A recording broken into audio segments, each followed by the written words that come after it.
Welcome to our podcast, Inspiring Living, with me, Mark Candelaria. I am an architect, blogger, traveler, chef, father, and husband. I am the founder and now a partner of a fabulous 20-person architecture firm specializing in high-end residential architecture, designing amazing homes across the country. Over the last 20 years, we have hosted tours to Italy, Spain, and soon the Oregon wine country. And in the course of all this, I have met a lot of interesting people who truly inspire me. Our podcast is about all the opportunities that are right there in front of us to inspire living. Yes, we will talk about architecture and design, but every week we will venture into all sorts of topics that will inspire you, teach you, and motivate you to inspire living every day. My guests will include a wide gamut of amazing people, from those in the design industry to clients to real estate professionals, chefs, artists, sports figures, and philanthropists, and people who just flat out get it. Sit back and enjoy, and let's have some fun exploring all the opportunities that are just waiting for us. Please subscribe and get ready to be inspired every week. Okay, as my dad says, here we go.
Welcome, everyone, and thank you always for tuning into our podcast. Wow, it has been a busy spring, and here we are already in May.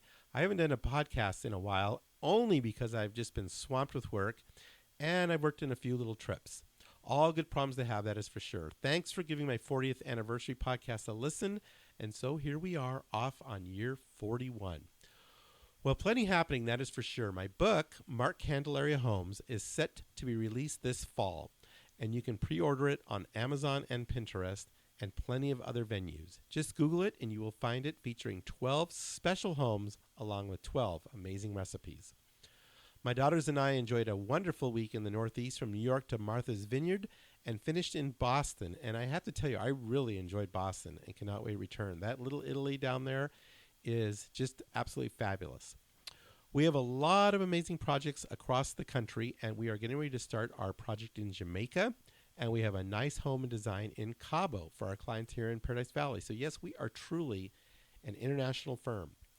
Then throw in our Casa Candelaria kitchen with cabinetry from the amazing Christopher Peacock, being built by True Performance. It is almost done, so get ready for some cooking classes and dinner parties very soon, right from Isabel and my kitchen. We cannot wait. Okay, in 12 days, we will embark upon our 20th Candelaria Design Tour and our first domestic tour.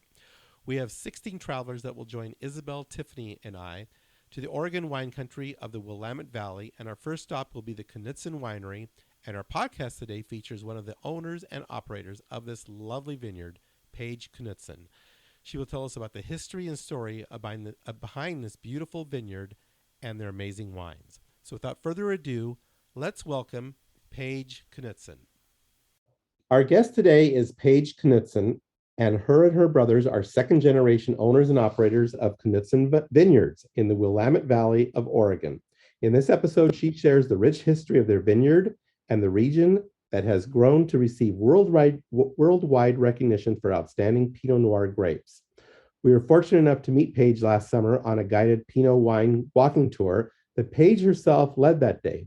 She told us all about the vineyards and the area's history while walking us through the vineyards and sampling the wines along the way. We are so excited to include this wine walk and lunch on our first ever Willamette Valley Candelaria designed wine tour this month with 16 of our friends and, of course, Isabel and I. And we will join Paige on our podcast today. Welcome, Paige, and good morning. Thanks, Mark. Good morning to you, too. It's great to see you again. Thank you. Same here. I have very fond memories of our walking tour with you that day. And it's just a beautiful vineyard, and the whole experience is just something I cannot wait to share with our travelers and hopefully some of our Instagram followers that day. We'll probably do a little bit of live Instagram feed while we're there. We're going to share the journey with everybody that can't come. So we're excited. That's great. Good. Excellent. So, Paige, your parents founded these vineyards in 1971. Tell us about this 51-year. I know you guys just celebrated your 50th anniversary last fall, I saw. Mm-hmm. And this property is kind of one of the first in the region. So your parents' vision was pretty paramount when they first purchased this. Tell us a little bit about that. So what happened in my mom and dad's life is they traveled a certain amount in their married years. And one trip was to France in the late 60s. I don't know if it was the first trip that they'd ever been to France, but it was clearly a seminal trip. And they came back having had a wonderful experience touring the regions of Champagne and Burgundy. And my dad in particular said to himself, Oregon looks a lot like Burgundy. I bet we can do in Oregon what they've been doing in Burgundy for thousands of years. So it was, very much a American optimist businessman saying, yeah, let's just do this thing.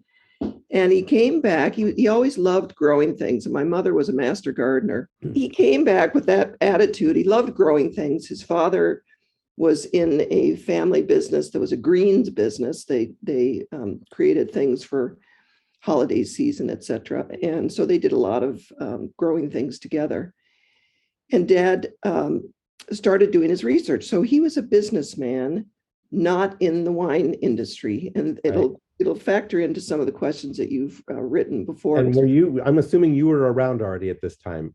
Oh, yes, I was in high school. Interesting. So you had an interesting observation of this whole process. Right. Yeah. And having said that, he was my dad. So, I've since learned from doing a lot of research that he was quite a visionary person and really on a number of different fronts. Huh. So he was a lawyer by training. And he got into, and I don't know the reason why he did, but he got into the forest products industry. And we moved around a little bit, and we moved to Portland when I was in grade school for him to work for a particular company. And eventually he was recruited to work at Weyerhaeuser, a large forest products company located on the West Coast, as their acquisition specialist. So he was a C-suite kind of guy, and his job was to find businesses for Weyerhaeuser to buy, so that they could grow larger. That was their strategy. Oh, yeah. And so his perspective on kind of life, how he approached things, was how do you scale? His whole demeanor and his perspective was how do you scale businesses, so that when he got to the Willamette Valley, there were maybe 5-6 people before him, ahead of him, who had planted and had vision, obviously, also.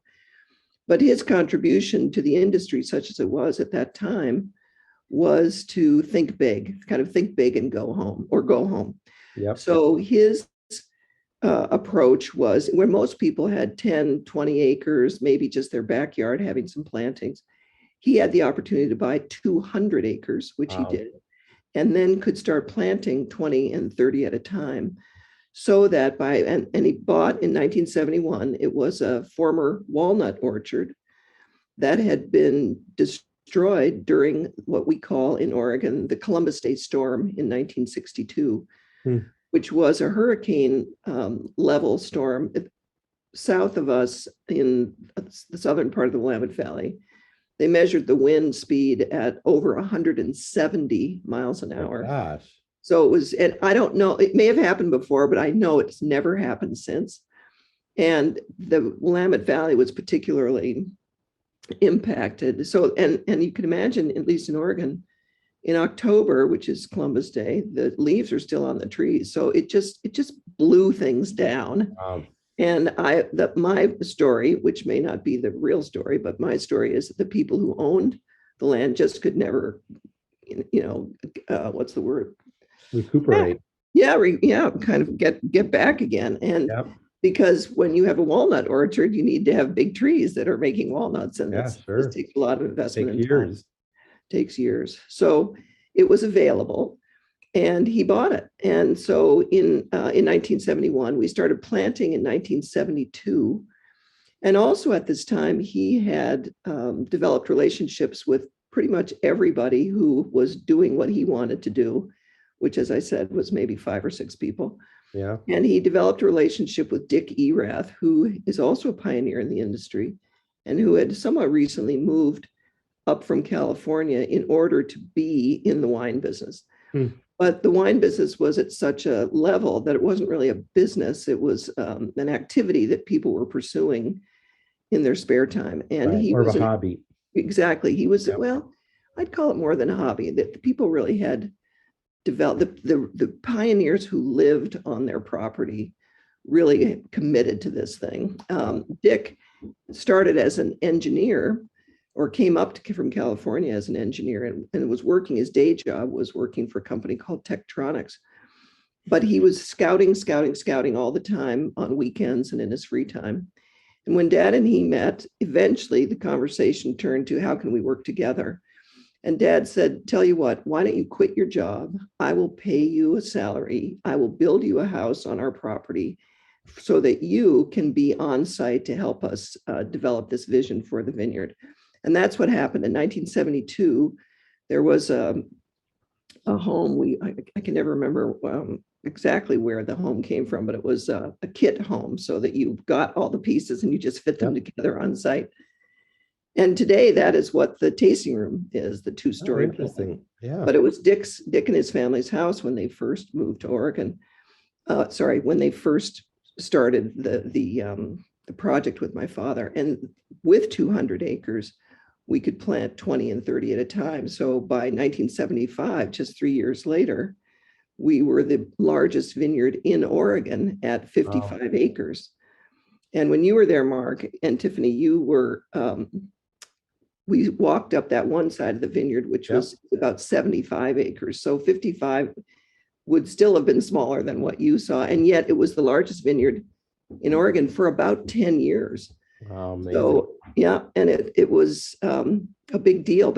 And the thing about Oregon, which I know that your guests are really going to appreciate, is it's a very collaborative place. People were just trying to figure out how to do stuff, and everybody talked to each other.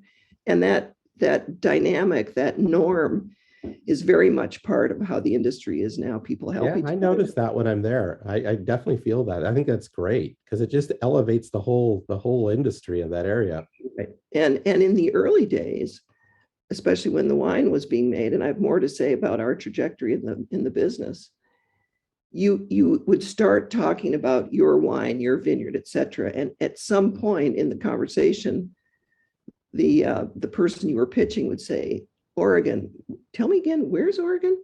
So in the very beginning, everybody had to talk about Oregon before you got drilled down into what you were doing, specifically. So Dick Erath and Dad were started with this planting project, and Dick was making wine in the basement of his house. He made 216 cases in 1972 right out of the basement. Well, by 1974 or 5, he was running out of room because clearly there was something going on and he was expanding. And by 1975, both Dick and my dad decided that they needed more space and were willing to get into a partnership together in the winery. And so they built what was the first commercial scale winery in the Dundee Hills before the Dundee Hills was a specific AVA. Right. It was always the Dundee Hills. It just didn't have designation. And we called it Knudsen Erath Winery. And there are guests who come on occasion and say, I remember when it was Knudsen Erath, and we would taste in the garage, that kind of thing. Interesting. And for Knudsen Erath Winery, we produced wine under that label for about the first 11 years of our existence. It was a new facility, which was kind of a big deal. And I was told by Jim Marsh, who has since passed away just in the last year, just on the hill further east of us, that my dad coming, again, he was a businessman who had some resources. And him coming and kind of developing this commercial scale winery was like a big wake up call to people in the industry. It's like, wow, we don't just have to produce our fruit and make our own wine. We actually might be able to produce fruit and sell it to someone who could use it for his winery. So that was a big deal. And so that continued until 1987. And in 1987, a kind of a change happened. And that was our participation in what we call the pioneering years. So Dad really was a pioneer of a different kind, but a pioneer nonetheless. And in 1987, by 1987, people from internationally recognized quality wine regions were getting the word that something was going on in Oregon. And the first most significant kind of development in my father's point of view was when Robert Drouhin of the Maison Joseph Drouhin family, third generation Burgundian, his daughter had been doing some internships in Oregon. He was quite aware of Oregon. He said, I think I'll go visit my daughter, etc. And eventually, kind of in the early 80s, maybe mid 80s, he and some other producers staged a competition of Oregon wines, and maybe it was US wines and Burgundies. And at the first competition, which was a lot of Burgundy wineries, it was when David Lett's Eyrie Vineyards, a 1979 Pinot, rated in the top 10. Wow. And that was a big eye opener for the Europeans, for the French in particular. Yep. And Monsieur Drouhin thought, maybe the wine wasn't being treated properly. Maybe things weren't being, I don't know if that was really a good result. So he staged his own competition with his own wines against similar Oregon and producers. And the wine that David Lett produced came in second in terms of rating, just below maybe a Grand Cru. I can't remember if it was Premier Cru or Grand Cru of Joseph Drouhin. And, that piqued his interest, you might say. And so eventually in 1987, he bought a piece of property just over the hill from us in the Dundee Hills. And my father, as an international businessman, because he not only was looking for companies to buy domestically for warehouse, he was also traveling in Europe for the same purpose. He said, okay, this is a big deal. If a third generation Burgundian is actually going to put money in the ground in Oregon, he would not do that lightly. Right. So that was a big sea change in terms of kind of recognition.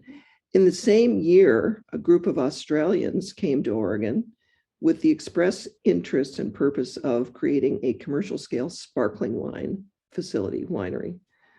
And the gentleman who came, the ownership of that business changed kind of over time, but the person who kind of stuck around for a long time was a gentleman named Brian Crozier, Croser. And he is Australian and quite well regarded, very well regarded as a leading wine industry participant in Australia. He's got some kind of credentials. I think I saw him on that series, right? Yes. Yeah, our series, we tried to, we actually were able to interview people very, very important to us. And he was one of them. Yeah. And our vineyard at that point, and still, is considered a high elevation vineyard for Oregon. And the higher in elevation you go in Oregon, the more well-suited the fruit is for sparkling wine production. Interesting. And remember, they wanted to be a sparkling wine producer. And I may have skipped over it, but Dad was completely enamored of a sparkling wine. Remember the champagne? Yeah. Yep. So when he got the word that these Australians were looking for a founding vineyard for sparkling wine, that piqued his interest. And so after some amount of conversation, he decided to become the founding vineyard for what now is called Argyle Winery, which is the largest producer of sparkling wine in the state of Oregon and quite well regarded. Yep. At which point he and Dick decided to end their partnership in the winery. Remember, there was only in the winery that the partnership was. We always owned the vineyard as the Knudsen family. There was no cross ownership of the property.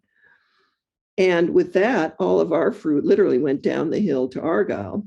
Dick regrouped by buying the buildings out of the partnership and continuing to operate Erath Winery and Tasting Room in the middle of our property. And so for many, many years, well, 20 years, that was true under his ownership. Many guests and consumers just thought when they came up the road, it was Erath. Right. Which was not strictly the case, but, who needs to get into details, Yep. Is what it is. So Dick was quite successful in his operation and was able to sell the business to Saint Michel Wine Estates out of Washington State. And at one point, they were the third largest domestic producer of wine in the United States, which is a big deal.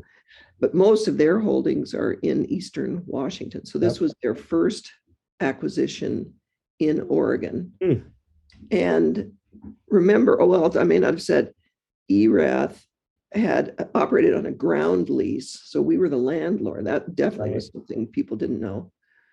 And so when Saint Michel bought his business, we as the landlord assigned the lease to their business deal, but we're very clear that when the lease expired, we were not going to renew it, which gave them and us 15 years notice that something was going to change. So we started with our planning, and we need a little more time anyway. But we did extend the lease for a very short period of time to help them with kind of their transition. And in March of 2020, the lease expired. And as everyone knows, at that point, there was a global pandemic that had started. And in Oregon, the governor closed down all retail, well, a lot of things, but certainly hospitality and retail, restaurant business, things like that. So one might think, gee, what an inopportune time to gain full control of your property. Well, number one, the biggest news was we gained full control of our property, which we'd been waiting for 50 years, basically. But secondly, the governor also considered construction to be an essential industry. And renovation, which is what we were doing on the facility, was under that category. Yep.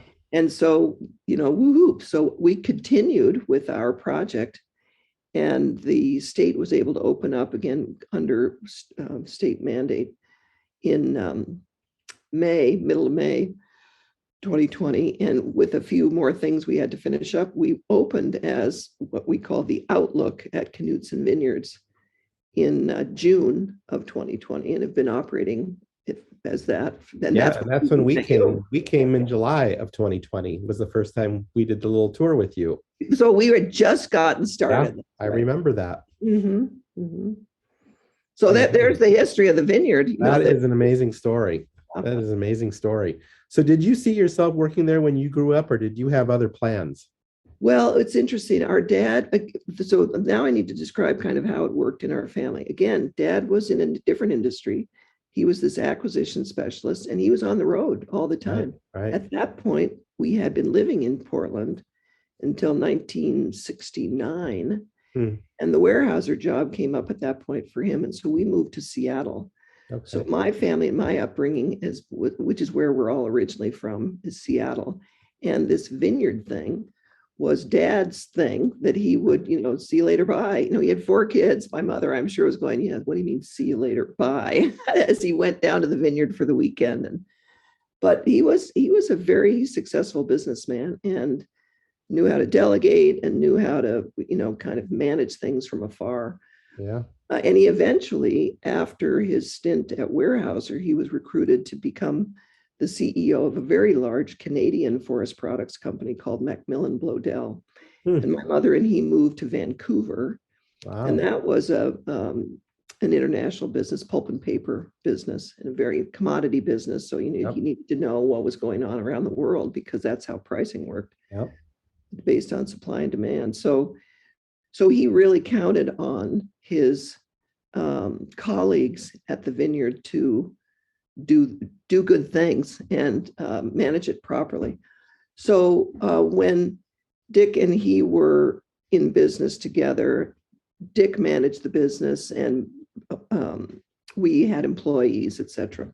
When we became the founding vineyard for Argyle Winery, they also took on our vineyard management. So essentially, our vineyard has been professionally managed since the beginning, really professionally managed starting in 1987. And I think it accounts for why our fruit is consistent, high quality, and well cared for over all those many years. Yeah. So when did you actually move onto the property as a teenager?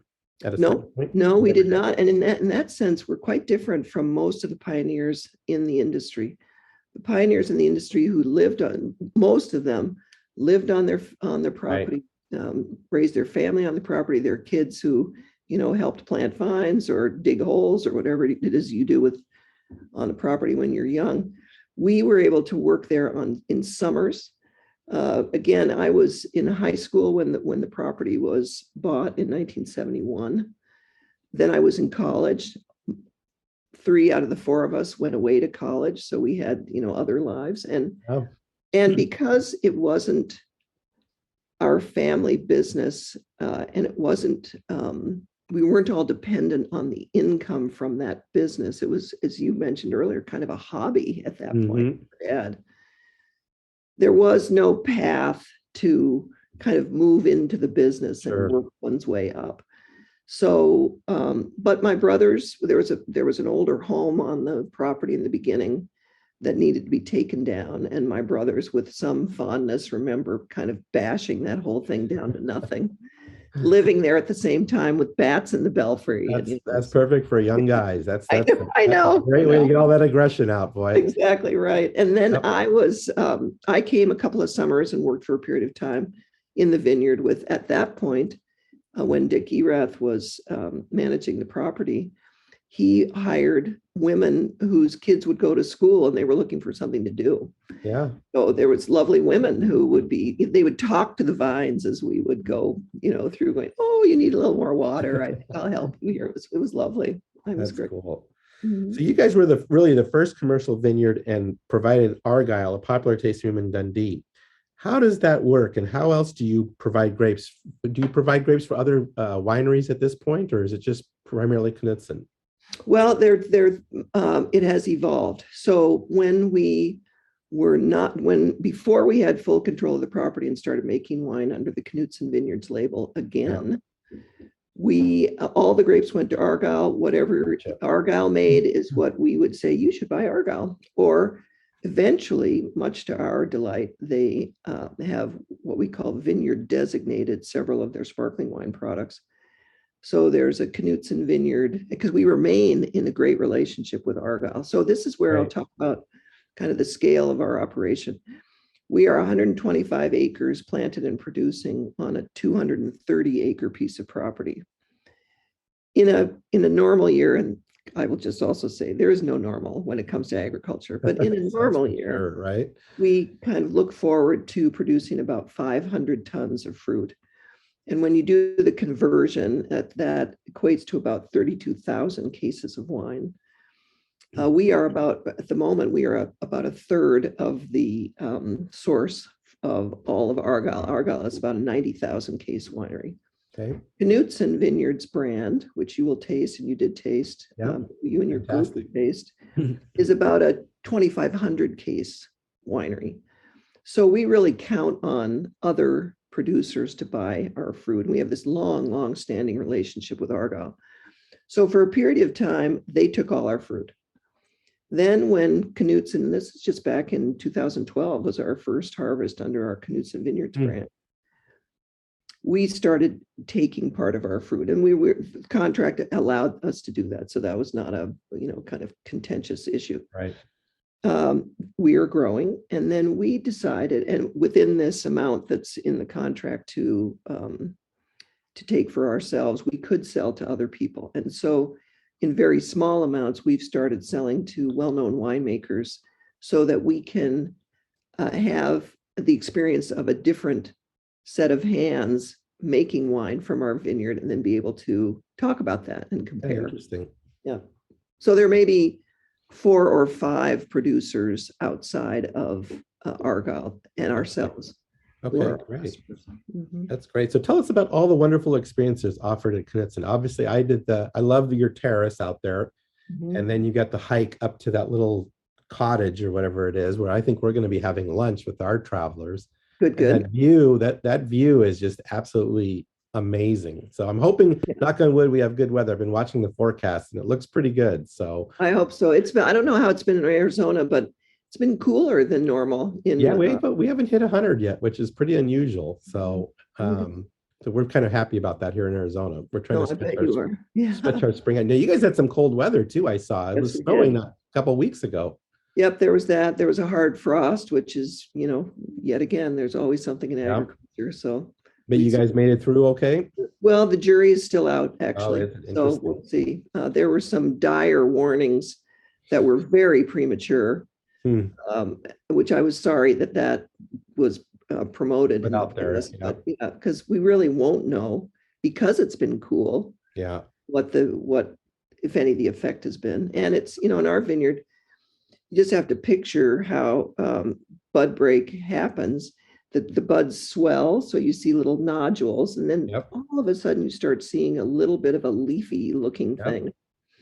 And the higher up you go in elevation, as we've described, where you don't need to get it, you don't want to get as much maturity in your grapes for a sparkling wine, there definitely was less showing than at lower elevations. In addition, we grow Pinot Noir and Chardonnay with a little Pinot Meunier. And the Chardonnay was a little bit farther along than the Pinot. So, I think it's going to be very dispersed about if anything, if we're going to have an issue, it's going to be fairly dispersed. And that certainly is true in the Willamette Valley generally. There are so many microclimates and so many different varieties that are produced.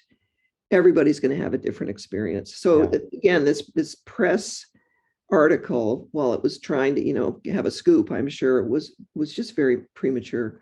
The other thing to really underline is, if there is an issue, it will be a quantity issue, not a quality issue. That's where I was just going to go. I think what I always find is just then the taste, the flavors become so unique and so, memorable of a certain vintage of that year. It's just like, oh my gosh, this wine is unbelievable. So to me, it's always, like you said, and then there's less of it potentially. So the value of it just goes through the roof. Yes. Mm-hmm. Yep. So that's what I love about wine, is it's just such a art and science combined. And then you throw, what God throws at it in terms of weather and light and soil and all those things. And it's just one of the most miraculous experiences, I think, to have just an amazing glass of wine, and then to experience a property like yours at the same time just adds to that whole experience. It's just incredible. No, so sorry, you can tell my enthusiasm. Yes, no, I appreciate that very much. But I want to get back to the question, because I have appreciated you asking that. Before we had control of the property, we didn't have a tasting room. So this whole tasting room thing is completely new to us. And you may have heard me say, when we got together, we consider ourselves a 50-year-old startup in terms of the tasting room activity. Now, we've hired people who know what they're doing. And so but a new business is a new business. Plus, opening up in COVID, what can you do? Who will come? How do they feel comfortable? But one of the things that we almost immediately started was guided hikes in the vineyard. Love it. And number one, it's a great way to learn about the agriculture. You're on the ground. You can see everything about the aspect and the alignment and what the view is and how high you go. And you can appreciate, how high you go. And it's a real hill. Yep. But the other thing was that you could be outside and you could socially distance. And, it was actually something that people really yearned for.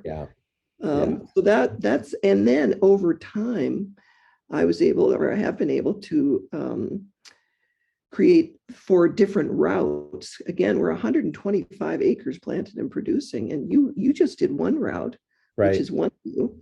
We can go completely on the other side of the vineyard. So we have 2 slopes. One is 75 acres, one is 50 acres. You can go out and kind of see where the Chardonnay is. You can walk up to the cabin, which is what you were talking about. And that's a whole different view of the Willamette Valley. Yep. I am completely biased, but I think we have one of the best views in the state of Oregon when it comes to I will not deny that. It is absolutely stunning. And then, like you said, the experience of it is just so great. And then you get up there and you have this delicious lunch and you're drinking some fantastic wine. You see the beautiful fresh air and the beautiful view. It's just a memorable experience. And you know, that's the other thing I've learned in a lot of things that involve artistry is, you know, you can go to a restaurant, order a glass of wine, and let's just say it's $18 or $20 for a glass of wine, or, you know, buy a bottle of wine. But until you have experienced how that wine is made and the land, then you look at that price of a bottle of wine, you go, this is an absolute bargain. Because you're soaking in all those memories and everything else that went along with the association of making that glass or bottle of wine. And it's just, to me, that's one of the best experiences of the whole thing. And there's always something more to learn. So we have the hike experience, and then of course we have wine tasting experiences.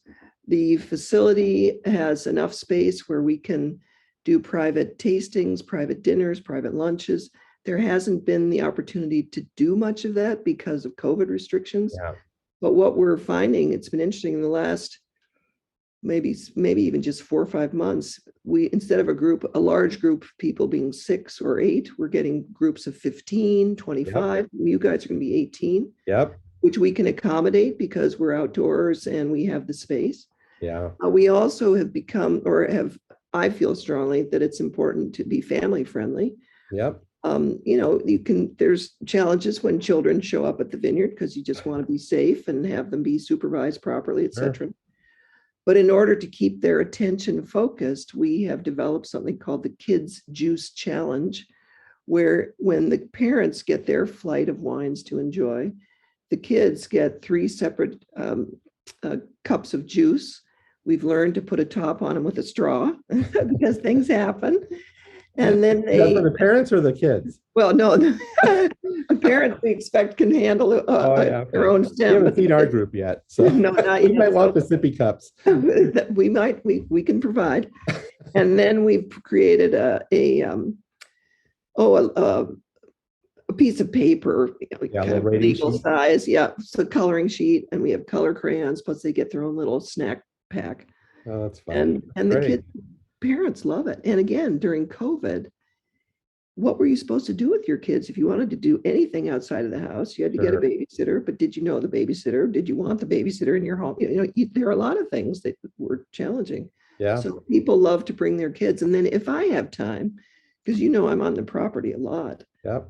I take the kids out in little forays, and gives the parents little break, but then I enjoy these kids. They're all very curious and interested, and it's great. You're creating young customers. I don't know about you, but these kids grow up awfully quick these days. So it's like you're basically giving them a memory and experience that they're going to come back to, 10, 15 years later. So I think that's very smart. The other one that caught my attention on your list here, and I'm going to have to definitely Isabel and I are going to come back out in Halloween weekend. We've discovered it's just the most beautiful time to be there with the fall color, and it's just fantastic. But you got this truffle hunting escapade. Yes. So I want to know a little bit more about that.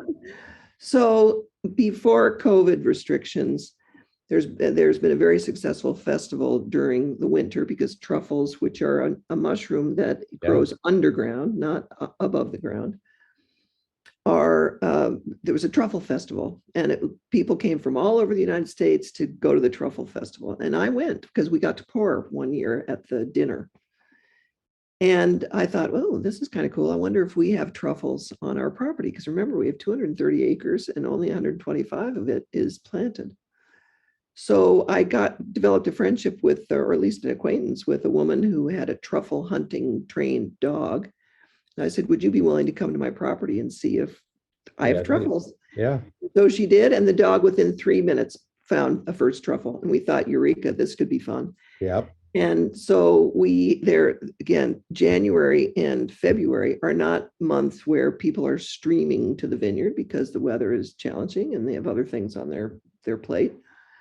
But they come for a truffle hunt. And we've had groups of 12 again, because you could be outside the Yeah. whole time.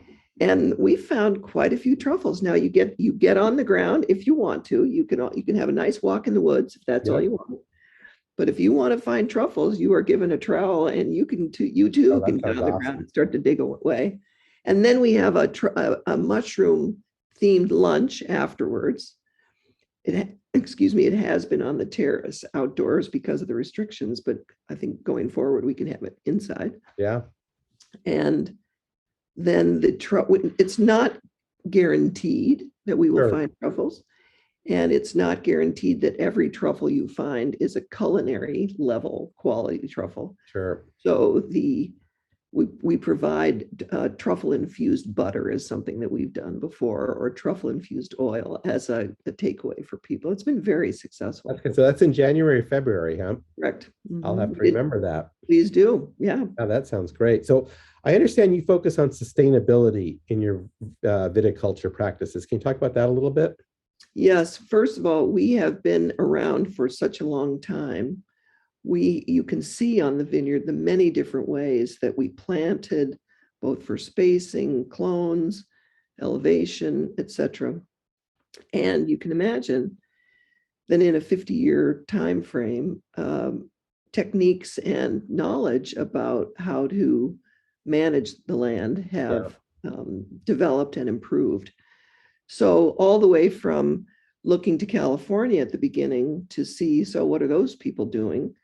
Because they have a pretty successful wine industry, spacing the vines quite far apart, both in the rows, between the rows, but also between the vines. Eventually in Oregon, you need to have your vines be a little challenged. Otherwise, they put all of their energy into shoots and tendrils as opposed to grapes. To fruit. So our spacing has become much closer. We're now optimal for us is 5 feet between vines, 5 feet between rows. And that gets you the required number of shoots to get the required yield that you want from an acre of land. It's actually quite, you have to know your math.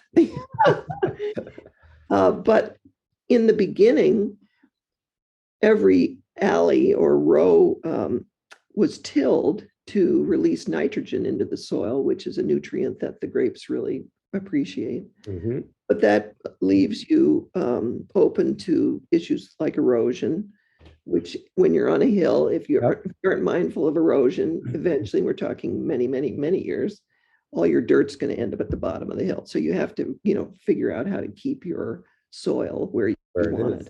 Yep.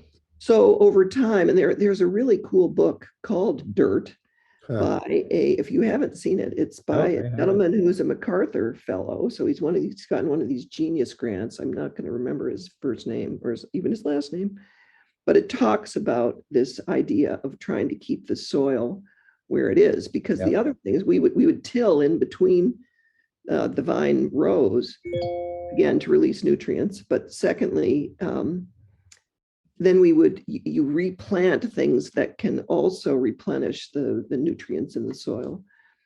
So, but what's been developed now is what they call regenerative agriculture, where you don't till, but you can put new nutrients in the soil with what they call a no-till drill.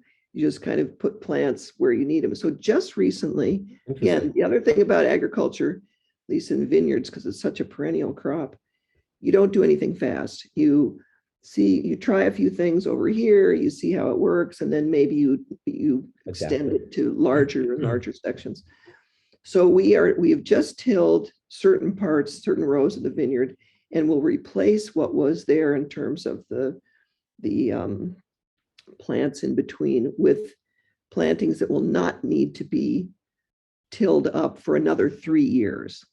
So again, dealing with erosion, but getting the nutrients to the plant so that, it's kind of slowly turning into that kind of thing. We also, one of the ways that my dad was visionary, he looked at the Portland metro area is about a 40-minute drive, 45-minute drive from the vineyard.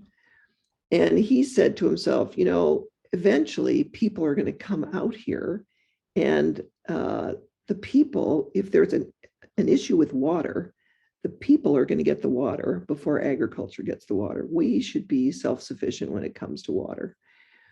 And I believe that we bought a property without water because over time we drilled what we now have is 6 wells. Early on, you could get clearance, if that's the right word, from Oregon Department of Agriculture or Department of Ecology. I can't remember who it is. Because every well now in Oregon is registered and monitored. So every year we need to provide the state with kind of what happened to your water. Gotcha. But during that time, we established 6 different wells, all for irrigation. And at a certain point, my dad also said, there's a lot of rain that comes down and all that water has to go somewhere. Let's create some surface water collection ponds.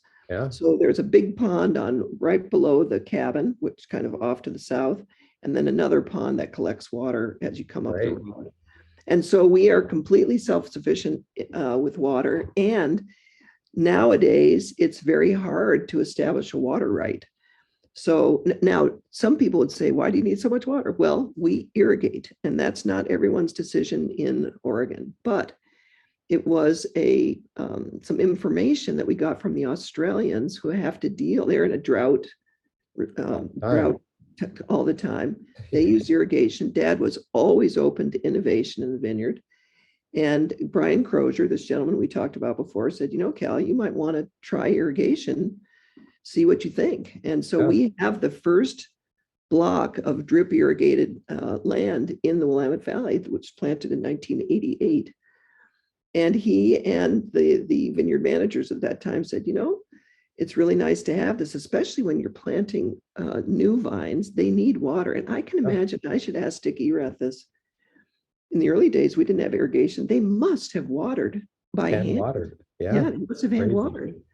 Wow. So now, and there are other philosophies about this. There's a Deep Roots Coalition in Oregon that's very, very clear that you should not need to water your vines. You need to be having their roots established very deep, et cetera. So it's not like we're have the answer. Sure. But what it's providing us is insurance at this point, especially with climate change. And if you just think about last year, in that 2021, Portland was one of the places that had one of these heat domes. Yeah, I remember that. That was and nobody has air conditioning because you don't need it in the Pacific Northwest. Well, it got to 116 degrees. That was crazy. Really crazy. Well, we turned on the irrigation when we needed to. And that's the other thing about drip irrigation. First of all, it's very, very efficient. So we're not just spraying water all over the place. But you can turn it on when you need it, and you can turn it off when you don't need it. So it becomes another tool in keeping your vines happy, because there is a certain point when the heat gets too high where the vine will just shut down its operation. Yeah, I'm too stressed, don't want to deal with it. Come back to me when it's a little cooler. And in a climate, a cool to moderate maritime climate that Oregon is in, at the end of the growing season, you might have the rains come in. And if your grapes have shut down for a week and a half in the middle of the growing season, you've lost that. Yeah. Maybe at the other end of the, by harvest, because they don't have the maturity you need by the time the rains come. It's crazy. It's so interesting. So do you have any special organic, low sugar or sulfate-free wines? No, we do not produce those. We're not against those, but we don't produce those. We're monitored by 2 third-party certification organizations. One is called LIVE, which is an acronym for Low Input Viticulture and Enology. And in order to get that certification, we follow their guidelines for, how to manage the vineyard. Gotcha. And then there's another organization in Oregon called Salmon Safe. And once you get to Oregon, you know that salmon are a big deal. Yep. And so their requirements are that whatever you're using on your vineyard or near your tasting room isn't a product that will damage a salmon further down the line. Gotcha. So we're Salmon Safe and Live certified, which we call sustainable. We manage sustainably, but we aren't the things that you've suggested. Right. So it's kind of interesting. One thing that we were working on prior to the whole COVID thing, in fact, we had it organized and we had it sold out, was a tour to Napa. And then COVID came, so we decided not to do the trip. And in that process and in that time lag, we discovered Oregon. My daughter had gone to school at the University of Portland. And she goes, Dad, instead of Napa, why don't you try Oregon? I said, Oregon, come on. Napa, everyone wants Napa. And she said, no, come on, Dad, try it. Come with me. Let's go over there. And that's when we met you. It was in 2020. Yes. And I've got to say, I've been to Napa several times. I really, really love the Oregon experience. It's just, it's a lot more comfortable. It's not so pretentious.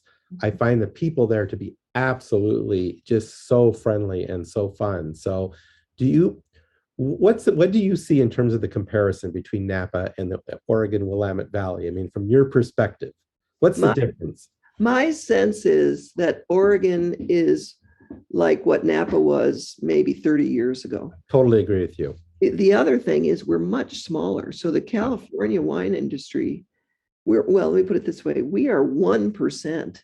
Wow. In Oregon of the entire industry of wine production in the United States. Interesting. But the quality of our wines, we way outperform, so that 90 scores of 90 from Wine Spectator, wherever scored you, we represent 17 to 18% of those scores.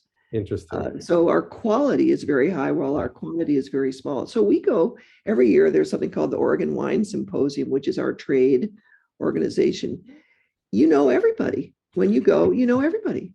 And they know you, and you have a relationship. And so it's very relationship based. Yeah. You can have a very intimate experience. People know each other. People help. I love the energy there. It's just, like I said, it's just this, you feel very like you're part of a family, even as a visitor. Yeah. And I think that's what's really drawn me. And that's what I'm really excited about bringing my travelers. I think they're going to feel that warmth and that real friendly environment. And it's just easy. It's like you said, it's not that big of an area, and all the tours that we're doing are just in a few miles of where we're staying. So I think it's going to be a lot of fun. So we're really looking forward to it. Okay, so I have a little sidebar page. When we first met, we discovered we have a Durango, Colorado connection. I grew up there and graduated from Durango High School. What was your connection? Well, I married a man, and so I've been married for 36 years, and his family has been in the newspaper industry for kind of their careers. And the last name is Coles, Cowles. Yeah. There's another Coles family, it turns out, in Eastern Washington, also a Coles family, which own the newspaper. Okay. Very distant cousins. And one of my husband's aunts moved to Durango with her husband way back, and they bought the Durango Herald. There you go. Emily still owns it. That's great. Her maiden name was Coles, Morley Coles, but she married a gentleman named Arthur Ballantyne. Oh. And so it's the Ballantyne family. And Richard, her oldest, has managed the business. And Morley was very involved in the business until her death, maybe 10 years ago. Wow. So we are Durango. And it's been very interesting. You may have followed this. They have a whole digital strategy, and they're not just a newspaper company, they're a media company in a fairly small community. Yeah. But it's my mom still reads the digital version every day. And my brother is a federal judge there in Durango. So no kidding. Wow. Yeah. So we're still up to speed on the Herald, that's for sure. That's good. Well, and a lot of the kids in Jay's, my husband's name is Jay, Jay's side of the family, have interned there and worked there. It's great. It's a property that engenders a lot of pride in the family. That's great. Well, I know we have a lot of Durango listeners on our podcast, so they'll be very, very interested to hear that little sidebar. So awesome. Tell us a little bit about your daily life now in the Willamette Valley. We'll wrap it up with that last question. Okay.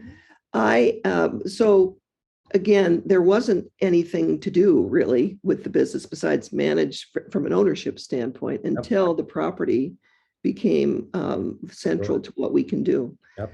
So I am the managing partner. I have three brothers. All four of us own the business, but I'm on the property. And we knew going in that as a family-owned business, we wanted a family member to be on site, visible, to not only welcome people, but to establish a tone that would reflect our values and what we feel is important. And we're a very welcoming group. It was definitely how our dad and mom, especially my dad, attained a certain level of operation, if you will, that might have made someone else be, kind of unattainable and only at a certain level. He was a very accessible person. He always looked for other people it wasn't just the most important people in the room. Right. So, and that trickled down to his kids as well. So, for the last couple of years, I have been on property, and we've developed our kind of how we do things and what we want to provide to people. Yeah. And I think it shows in how what the experience is. Yep. And it's a competitive industry, I would say, in the sense that you as a consumer have a lot of choices when you come to Oregon. Yeah. And they're all good. Yeah. They're all good. They're all very different. And they're all very different. So what would the distinctive competence of Knudsen Vineyards be, where you would say, I want to go to Knudsen with my time as opposed to somewhere else? Sure. And we think a distinctive competence is that an owner is there to meet you, to greet you, to get to know you. And I must say, people look at me and go, wow, that's kind of cool. I said, I could be in a lot of different businesses. And this one, it's pretty cool, where part of your job is you get to take people out on a walk on the vineyard. I mean, that's pretty cool. You're a good walker. I saw you scale up that hill pretty darn quickly. It's like, whoa, this lady's got it going. So really the experience in your vineyard will be our first stop on our tour. Great. And so we're very excited, and it is a real pleasure to meet you and have that welcoming feeling that we got the first time we were there. I really think that's going to really make a big impact on that initial experience for our travelers. So good. You're an amazing lady. That's all. Thank you. I appreciate that. While we're still recording, I just want to remind you too that we, since the early 70s, when my parents were very involved, they established this tradition of having a harvest party and inviting all of their friends down for the harvest party. And in the early days, they literally, every guest would get a basket and a pair of clippers, and they'd be sent off into the vineyard to clip grapes. We've gotten a little too professional for that at this point, but we've continued that tradition. It started with 12 people the first year, and then it's now with COVID and now again, control over the entire property. We had 200 people there this year. Everybody got to go all over the vineyard for different tastings, different food. And it's yet another thing. And I know where I was going with this. Everyone in the family came. So there are 8 grandkids. Some are married, some have significant others. And they all had a job. So you've met me enough to know that I'm a fairly organized person. Everybody had a job.